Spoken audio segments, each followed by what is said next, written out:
Hi, I'm Martin, and here's the bike I hired for a 14-stage solo tour through central and northern Portugal. Join me today as I leave the fascinating city of Vila Real and head out for the grand finale of this tour. I'll be taking a greenway through UNESCO World Heritage countryside, past historical relics of this former railway line, like abandoned stations and decaying bridges, before I return by train to my destination city of Porto.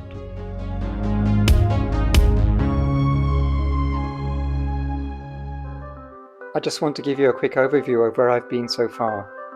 In this picture you can see the first 8 stages, focusing on central Portugal, where I discovered some wonderful greenways or ecopistas. Then I went north and did several more stages before ending up in Vila Real, from where I travelled today to Régua on the Douro train line to Porto. Today's journey will be a leisurely 27 kilometers, and that is practically all downhill.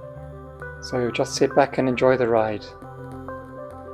I wish I could have stayed longer in Vila Real, but I'm sure I'll be back. On the way out of town is the only paved section of the cycle track.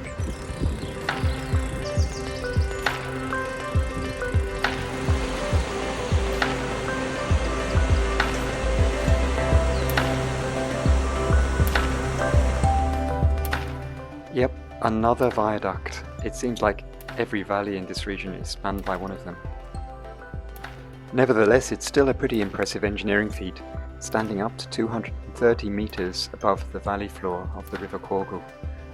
It's actually the 4th highest and 5th longest viaduct in Portugal.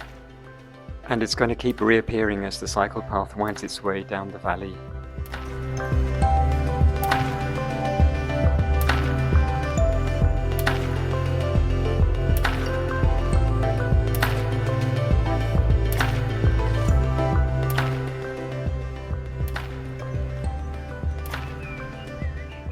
See the terraced hillsides, that's the giveaway. We're entering the Corgo Baixo, part of the Douro Valley wine-growing region.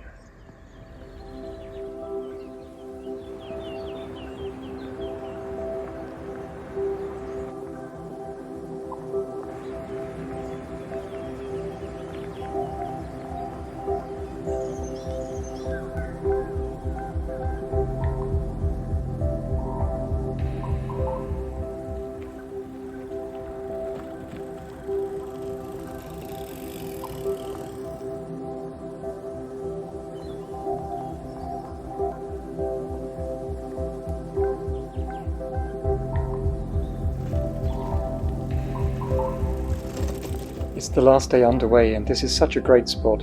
Time for me to stop and take a selfie or two.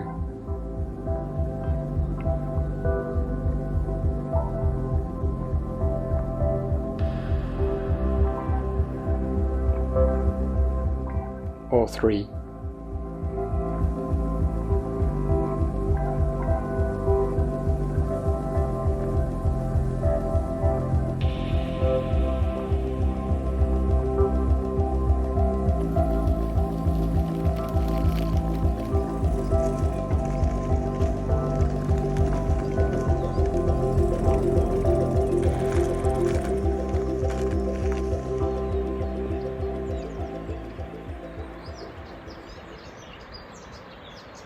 The scenery here is just amazing, and seems to be getting more and more spectacular with every turn of the path, as the Rio Corgo cuts its way ever deeper through the valley towards the Douro.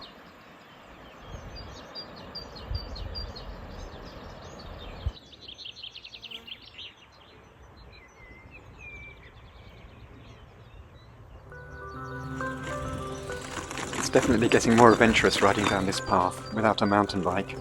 It's getting quite rough in places.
There really can't be many more idyllic locations than this to hang out to your washing.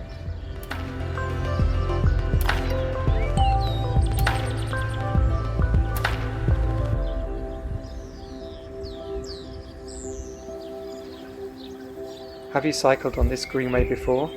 Or maybe other greenways in Portugal? I'll be back in Portugal for another cycle tour later this year.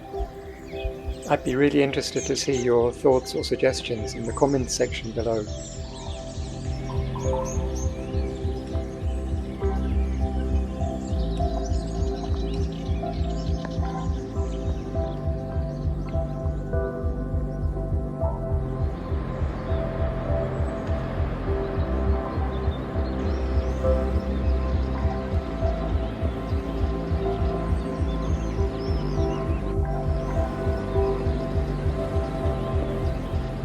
South of Alto the track gets quite rough and requires a lot of concentration to navigate it.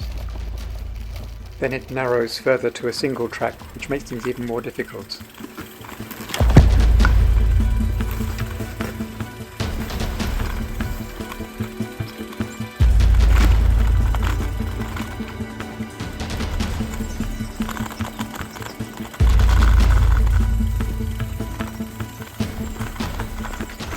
What's coming round the next corner?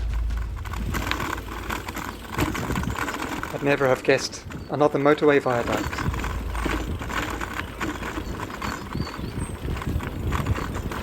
But joking aside, there's something much more formidable up ahead.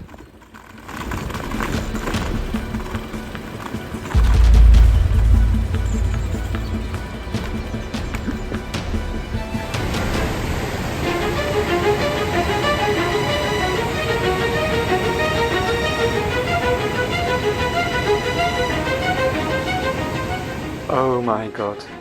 There's no way a sane person with a fear of heights is ever going to push a bike across this bridge.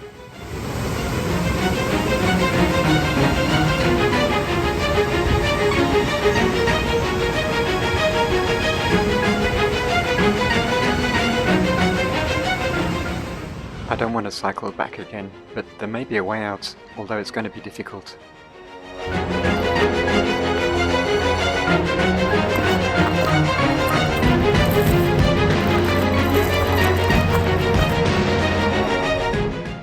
Well, I've managed to carry the bike up here. Now I just need to collect the bags.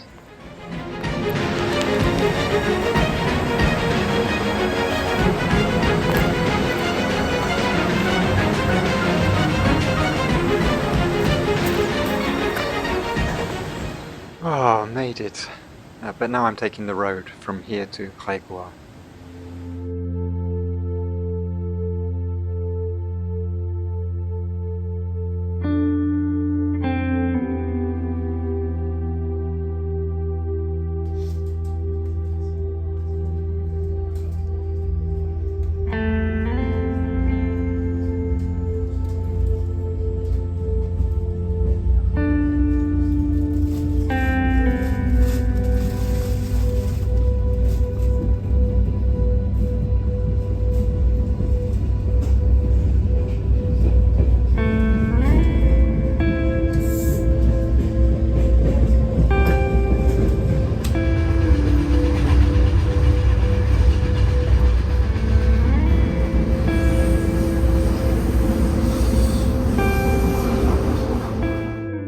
Back in Porto, a beautiful room was waiting for me.